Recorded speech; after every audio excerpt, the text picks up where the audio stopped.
नमस्कार, मैं निधि और आप देख रहे हैं बातें यूपी की।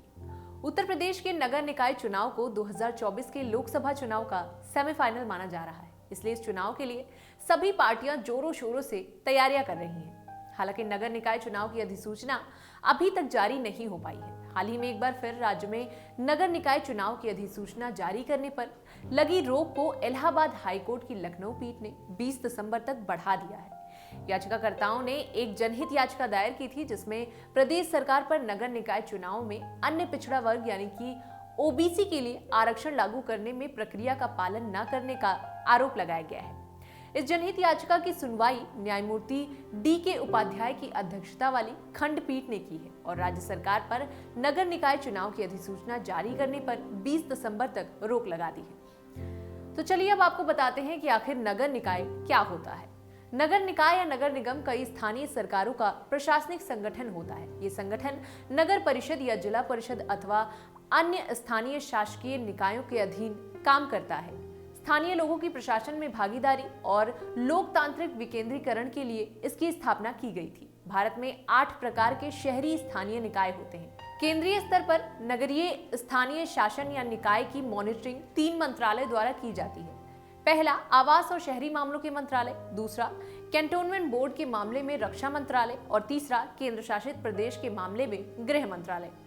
आइए अब देख लेते हैं कि संविधान में नगर निकाय स्थानीय प्रशासन के क्या प्रावधान है। साल 1992 में संसद में शहरी स्थानीय सरकार से संबंधित 74वां संविधान संशोधन अधिनियम प्रस्तुत किया गया था। यह अधिनियम 1 जून 1993 से पूरे देश में लागू कर दिया गया।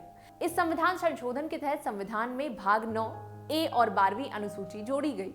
12वीं अनुसूची में नगर पालिकाओं से संबंधित 18 विषय शामिल किए गए हैं। 74वें संविधान संशोधन में 2 तरह के प्रावधान किए गए हैं, अनिवार्य और स्वैच्छिक। अनिवार्य प्रावधानों को निश्चित रूप से स्थानीय शासन में लागू किया जाता है और स्वैच्छिक प्रावधानों को नगर निकाय आवश्यकता अनुसार लागू कर सकते हैं। ये प्रावधान अनिवार्य प्रावधानों की तरह बाध्यकारी नहीं होते हैं। नगर निगम चुनाव में मेयर और पार्षदों को चुना जाता है, जबकि नगर पालिका और नगर पंचायतों में अध्यक्ष और सभासद चुने जाते हैं। आइए अब जानते हैं कि नगर निगम, नगर पालिका और नगर पंचायत के लिए मानक क्या तय किए गए हैं। अगर किसी क्षेत्र की आबादी 11,000 से ज्यादा होती है तो इस क्षेत्र को नगर पंचायत की श्रेणी में रखा जाता है। इसी तरह 20,000 से 5 लाख तक की आबादी वाले क्षेत्र नगर पालिका परिषद और 5 लाख से अधिक आबादी वाले क्षेत्र नगर निगम के अंतर्गत आते हैं। अब बात करते हैं उत्तर प्रदेश में नगर निकाय चुनाव के बारे में। उत्तर प्रदेश में कुल 17 नगर निगम है, जिसमें से शाहजहांपुर को हाल ही में नगर निगम की श्रेणी में लाया गया है। इस बार पहली बार यहाँ नगर निगम के लिए वोट डाले जाएंगे।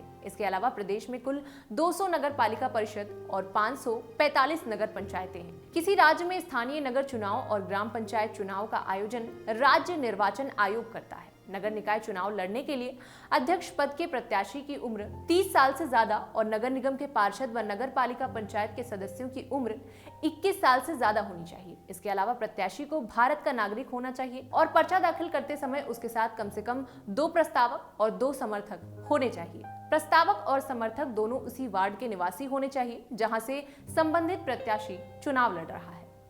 तो आज की वीडियो में बस इतना ही। फिर मिलेंगे किसी नई वीडियो के साथ। तब तक के लिए देखते रहें और करते रहें बातें यूपी की।